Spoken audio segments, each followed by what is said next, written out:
반갑습니다. 소태산 대종사님께서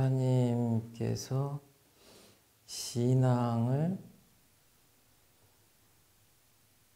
사실적으로 하라고 말씀하셨는데,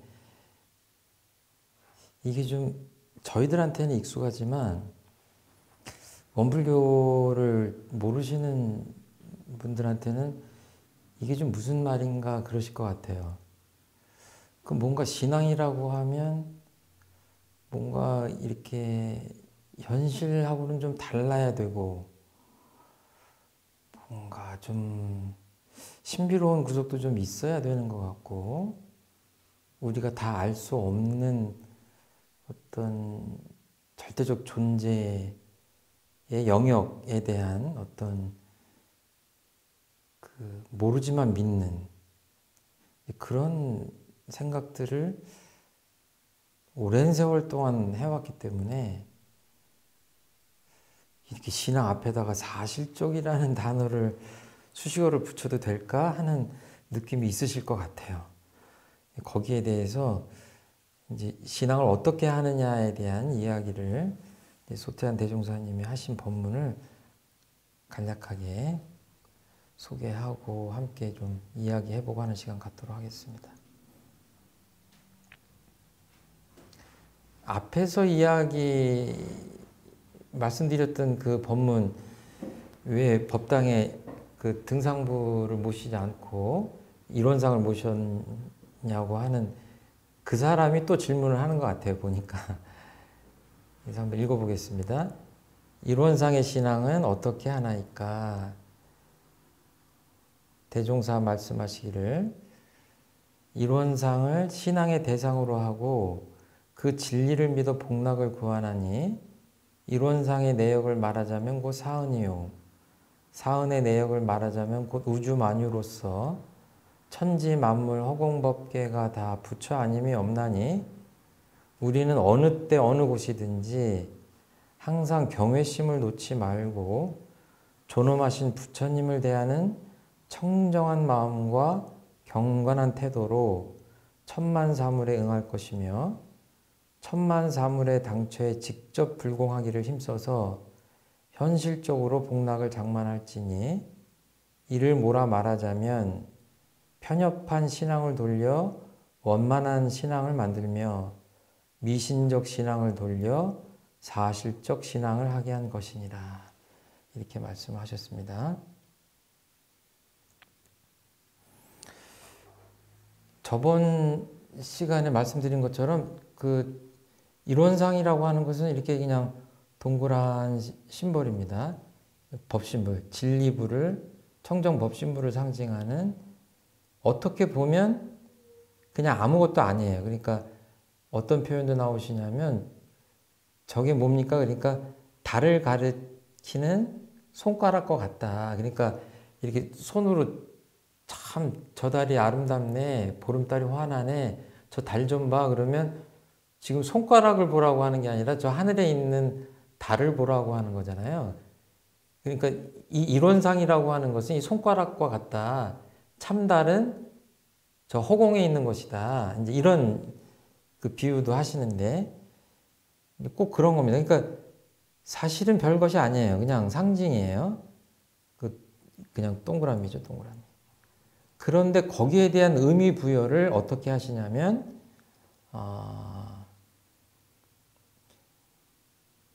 사은이다 해서, 아시는 분은 아시겠지만, 천지, 부모, 동포, 법률,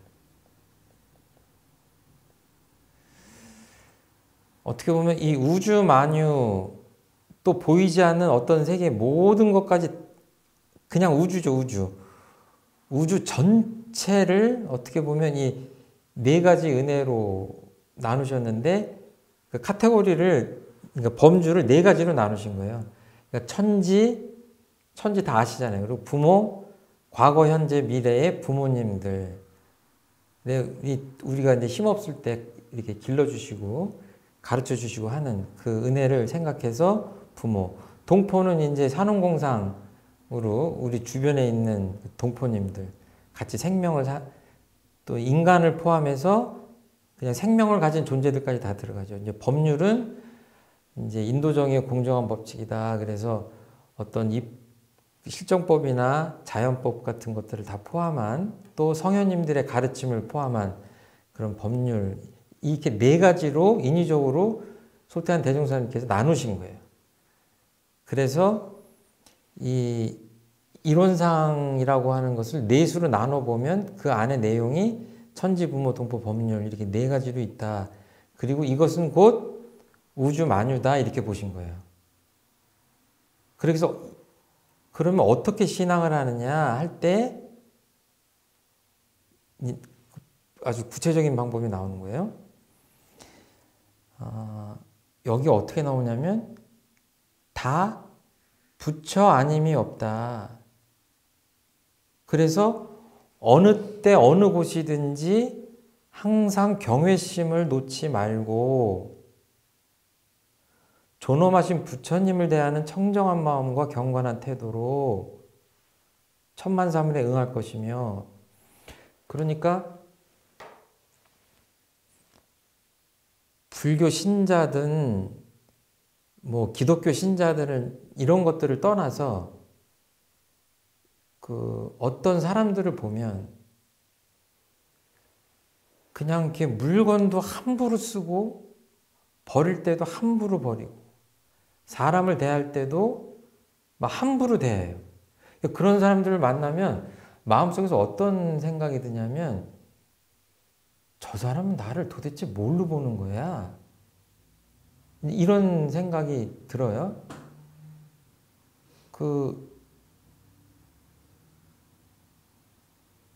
그런데 여기서 어떤 말씀을 하시냐면 우주 만유를 이렇게 좀 예의 있게 좀 대해라 하는 정도가 아니라 부처님이라고 얘기하시는 거예요. 부처 아님이 없다. 이렇게 얘기하시는 거예요. 그러니까 앞에서도 얘기했지만 사실은 우리가 서가모니 부처님만을 부처님이라고 하는 것은 원만 보신불의 차원에서 진리를 깨달으시고 완전한 인격체를 구현하셨기 때문에 부처님이라고 부르지만 여기서의 부처님은 그것하고 좀 달라요. 나를 둘러싼 모든 존재가 부처님이다 라고 하는 것은 다른 데서 표현이 나오지만 나에게 죄 주고 복 주는 사실적인 권능이 있다. 이런 표현이 나오거든요. 사실적인 권능이 있다.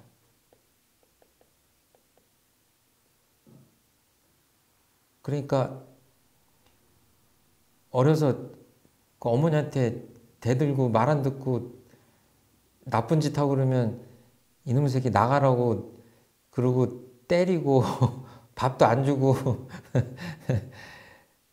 화나면 그러시잖아요. 그분이 사실은 나를 잘못되라고 그런 게 아니라 잘 되라고 가르치는데 잘 안 들으니까 때리기도 하고 뭐 윽박지르기도 하고 그러다 또 마음이 바뀌면 또 따뜻하게 해주시기도 하고 언제 그랬냐는 듯이 이렇게 하는데 집안에서는 사실은 그 부모님들이 부처님이시죠. 그 수십 년을 부모님 그늘 아래서 우리가 살지 않습니까? 이런 것들 보면은 이 사실적 권능이 어딨냐. 뭐 다 아는 거지만 이 천지님한테 잘못해서 우리가 환경재앙의 어떤 그 과보를 지금 받고 있지 않습니까? 나머지도 다 마찬가지죠. 그 법률도 마찬가지죠. 하라고 하면 이거 지켜라 그러면 지켜야 되는데 지키지 않으면 감옥도 가고 형벌도 받고 그러지 않습니까? 이 모든 존재들이 다 이렇게 사실적인 부처님이다 이거예요. 그리고 사실적인 권능이 있다. 그 부처님한테 잘해야 된다. 그런데 어떻게 하느냐? 보니까 항상 경외심을 놓지 말고 이 공경한다고 할 때의 그 경자죠. 이건 아주 종교에서는 아주 늘 하는 이야기죠. 그 공경한다고 할 때, 존경한다 그럴 때, 이제 경외심 하면 이렇게 쓰나요? 그 두려워한다는 외자인데, 그러니까 지금 옆에 이렇게 좀 뭐랄까요? 택배 아저씨가 왔어요. 그리고 옆에 서가모니 부처님께서 오셨어요. 그럼 누구한테 경외심을 더 보여요? 아마 100명 중에 99명은 서가모니 부처님한테 그냥 큰절하고 하지 않을까. 당연하죠. 당연한 것인데 좀 재밌으라고 이렇게 얘기를 하자면, 근데 사실은 그 택배 아저씨도 부처님이시다 이거예요. 서가모니 부처님이 택배를 해주진 않으시잖아요. 그렇죠? 네. 이렇게 보면 서가모니 부처님은 누구 한 사람도 다 존귀한 부처님이니까 이런저런 이유로 존경심을 잃거나 또는 가볍게 여기거나 함부로 대하거나 하는 것들은 내 가르침을 잘못 이해하는 것이다. 이렇게 하시는 것 같아요. 소태한 대형소에도 마찬가지죠. 어떤 특정한 부처님이 아니라 나를 둘러싼 모든 존재들이 내 행복과 불행을 좌우하는 존재이기 때문에 거기에 불공을 잘해라. 어떻게? 청정한 마음과 경건한 태도로. 이 대목은 마음에 좀 걸립니다. 왜냐하면 제가 제 마음을 보고 있으면 탁할 때가 많고 욕심이 많을 때가 많고 청정한 마음하고는 조금 멀죠. 그렇지만 그 어떤 사람이라도 청정한 마음이 없냐 하면 그렇진 않죠. 누구한테도 청정한 마음이 있죠. 욕심에 물들어서 그러지. 그리고 또 경건한 태도 이쪽으로 가도 좀 마음이 좀 캥길 때가 있습니다. 함부로 하고 가볍게 알고 내 아랫사람은 더 가볍게 알고 내 윗사람은 더 무겁게 알고 그래야 됨에도 불구하고 그런 면이 있지만 사실은 이런 것들을 반성하면 우리가 정말 어떤 태도로 삶을 사는가 하고 좀 봐야 될 것 같아요. 그리고 이제 그 다음에는 그렇게 응하는 거죠. 그러니까 나무 이파리 하나도 풀 한 포기 이파리 하나도 함부로 꺾지 말아라 라는 표현이 나오거든요. 부처님으로 대하고 아주 존귀한 존재로 대해라 이렇게 얘기하시는 겁니다. 그 다음에는 그 천만사물의 당처에 직접 불공하기를 힘써서 현실적으로 복락을 장만할지니. 대종사님 대단히 현실적인 분이에요. 사실적인. 이거를 좀 어렵게 표현하면 위에 부분 모든 것이 다 부처 아님이 없다라고 하는 것은 그거를 견성이라고 할 수도 있고 부처님을 발견했다라고 할 수도 있어요. 견불이라는 표현은 잘 안 하는데 제가 만든 표현이에요. 부처님을 보는 거죠. 뭔가 진리를 깨달았다고 하는데 내 눈에 부처님처럼 존귀하게 존재들이 보이지 않는다고 하면 그 깨달음은 좀 다시 돌아볼 필요가 있다. 가만히 보니까 모든 존재가 다 부처님처럼 존귀한 존재다. 그리고 그 존재들이 나 행복과 불행을 좌우하는 사실적 권능이 있다라고 할 때에 요거를 뭐라고 하냐면 처처불상이다. 곳곳이 부처님이다. 곳곳이 부처님이다. 처처불상이다. 이렇게 하죠. 그리고 불공을 드린다고 하는 것은 부처님한테 내가 갖고 있는 가장 소중한 것을 갖다 바치는 행위잖아요. 그래서 어떤 존재건 또는 어떤 일이건 이렇게 불공을 잘해야 된다라고 하는 가르침은 사사불공이다 그렇게 하죠. 사사, 일마다 불공을 잘해야 된다. 그래서 처처불상 사사불공이라는 그 표가 원불교에 있어요. 이 가르침을 간단히 표현하면 지금 이 대목 전체를 처처불상 사사불공이라고, 그러니까 곳곳이 부처님, 일마다 불공 이렇게 표현하기도 하는데 이제 그렇게 하신 거예요. 그렇게 하고 좀 다른 표현으로 하면 지은 보은 이렇게 할 수도 있어요. 모든 존재가 없어서는 살 수 없는 은혜이기 때문에 이 은혜를 잘 알아서 은혜에 보온해야 된다라고 하는 것도 처처불상 사사불공과 같은 말씀이에요. 그렇게 보면 될 것 같고, 이제 이 뒤쪽에 이제 그 오늘 드리는 말씀에 그 제목으로 삼은 사실적 신앙이라고 하는 표현이 나옵니다. 드디어 편협한 신앙을 돌려 원만한 신앙을 만들며 미신적 신앙을 돌려 사실적 신앙을 하게 한 것이니라. 그런 거예요. 예전에 그 이 진리에 대한 깨달음이 없었을 때는 무슨 이렇게 큰 나무, 선왕당 같은데 또는 큰 돌 또는 또 다른 어떤 신앙처를 만들어 놓고 거기다가 이렇게 뭔가 신앙행위를 하죠. 그래서 거기서 뭔가 그 존재가 나한테 죄 주고 복 준다라는 어떤 그 가정이 깔려 있었던 거예요. 그런데 가만히 보면 그 존재가 나한테 그 죄 주고 복 주는 복을 준다고 합시다. 그러면 다른 존재들은 나한테 죄 주고 복 주는 능력이 없냐? 가만히 보면 나를 둘러싼 우주만유 전체가 나한테 어떤 죄 주고 복 주는 능력이 있다고 한다면 그 모든 존재들을 부처님으로 신앙을 하고 거기에 불공을 드리는 것이 맞지 않느냐. 이렇게 신앙의 대상을 완전히 우주 만유 전체로 넓히신 거예요. 원만한 신앙이라고 하는 것은.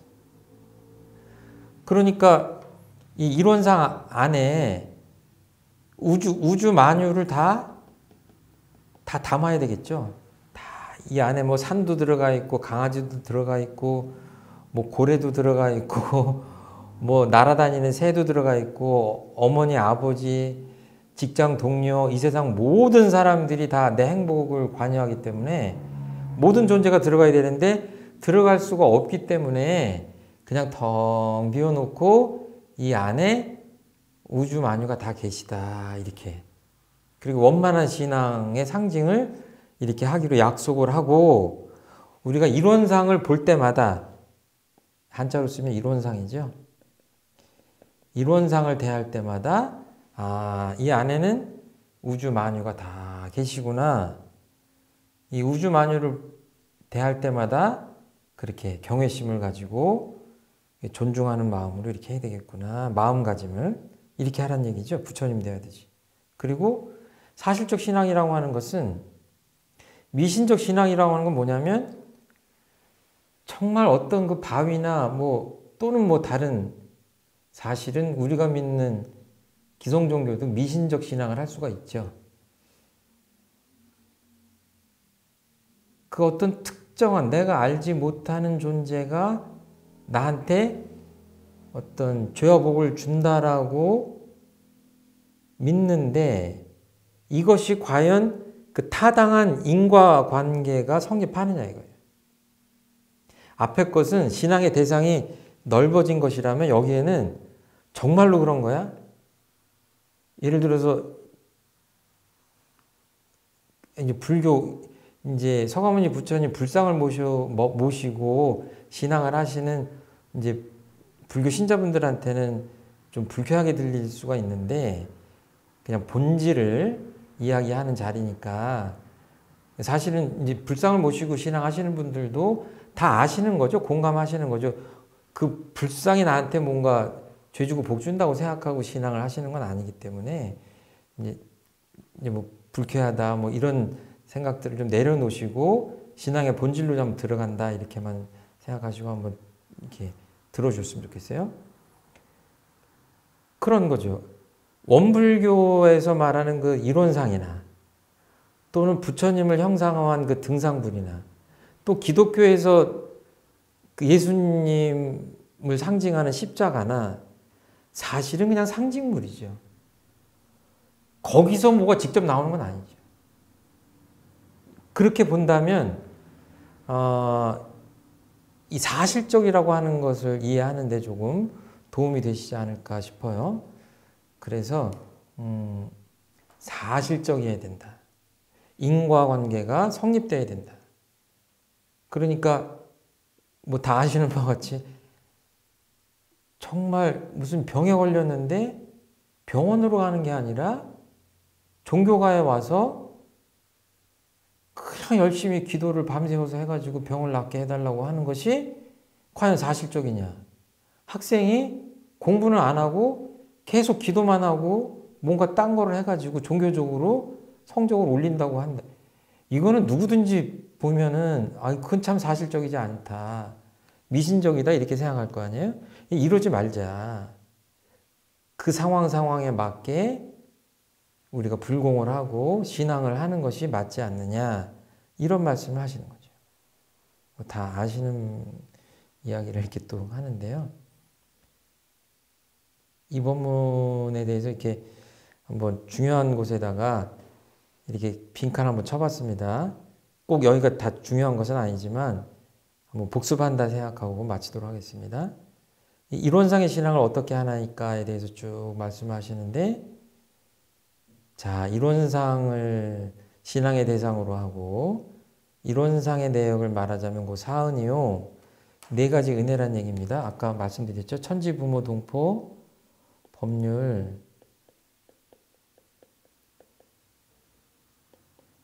천지은, 부모은, 동포은, 법률은 네 가지예요. 그렇지만 이것은 그냥 약속을 한 네 가지예요. 천 가지, 만 가지니까. 사은의 내역을 말하자면 이론상이 뭡니까? 그랬더니 이론상은 네 가지로 설명하면 이거다. 이게 뭡니까? 그랬더니 이거는 우주 만유죠. 예. 우주 만유로서 우주예요. 그냥 우주. 나를 둘러싼 헤아릴 수 없는 이 모든 존재들이에요.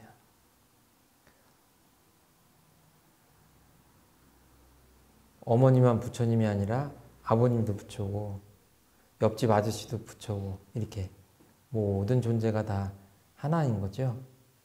그렇게 해서 어떻게 신앙을 하냐라고 하는 구체적인 방법을 얘기하시는데 항상 어느 때 어느 곳이든지 항상 경외심을 놓지 말고 사실은 이거는 신앙 얘기만 드렸지만 그 무시선 무처선 이런 것하고도 통해요.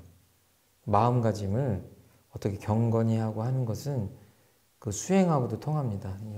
넘어가고요. 존엄하신 부처님을 대하는 청정한 마음과 경건한 태도로 천만사물을 행할 것이며 천만사물의 당초에 직접 불공하기를. 그런데 사실은 내 속을 팍팍 긁는 어떤 사람한테 그 사람을 부처님으로 보고 그 사람에게 불공을 어떻게 해야 될까라는 아주 사실적인 케이스를 갖다가 대면 이렇게 법문을 볼 때는 좀 그럴듯한데 실생활 속에서는 대단히 어렵다. 차라리 이렇게 그냥 점잖게 모셔져 있는 불상 앞에 가서 이렇게 절도 하고 내 소중한 무엇도 좀 갖다 바치고 하는 것들은 어떻게 보면 더 쉬울 수도 있어요. 어떻게 보면. 왜냐하면 나에 대해서 좋지 않은 얘기도 하고 나를 괴롭히기도 하는 존재를 어떻게 부처님으로 보냐 이런 걸로 이렇게 정말 실질적으로 생각을 하기 시작하면 참 쉽지 않다. 그래서 처처불상이다 하는 이야기가 쉽고 어떻게 보면 참 향기롭게 들리지만 내가 실천하려면 정말 쉽지 않다. 이를 뭐라 말하자면 편협한 신앙을 돌려 우주 만유 전체를 신앙의 대상으로 했기 때문에 어떤 신앙? 예, 원만한 신앙. 그리고 어떤 인과관계가 없는 존재를 신앙하는 것이 아니라 인과관계가 있게 하려면 사실적으로 신앙해야 된다. 그래서 미신적인 게 아니라 사실적 신앙. 그러니까 요즘 표현으로 하면 다른 표현도 가능할 수 있을 것 같아요. 그런데 이제 우리가 배우는 소태산 대종사님이라고 하는 스승님께서는 좀 이렇게 이런 원만한 신앙, 사실적 신앙을 하려고 이론상을 상징으로 했다. 그리고 이것은 당신이 생각하기에는 서가모니 부처님의 본의를 훼손하는 것이 아니라 오히려 서가모니 부처님의 본의를 제대로 살리는 그런 방편이라고 생각하신 것 같아요. 그러니까 그동안의 어떤 신앙 행위들을 보면서 세상을 보면서 편협한 신앙을 하고 미신적 신앙을 하는 거를 보면서 좀 답답하셨던 것 같아요. 그래서 이래서는 안 되겠구나. 좀 새롭게 좀 설명을 하고 그 부처님의 그 원래 본 뜻으로 쉽게 들어갈 수 있도록 어떤 제도나 방편들을 좀 개혁해야 되겠다. 이렇게 생각하시고 그 가르침의 방편들을 좀 이런 식으로 바꾸어서 우리들한테 주신 것이다. 이렇게 보시면 될 것 같습니다. 오늘 여기까지 마치도록 하겠습니다. 말씀 들어주셔서 감사합니다. 감사합니다.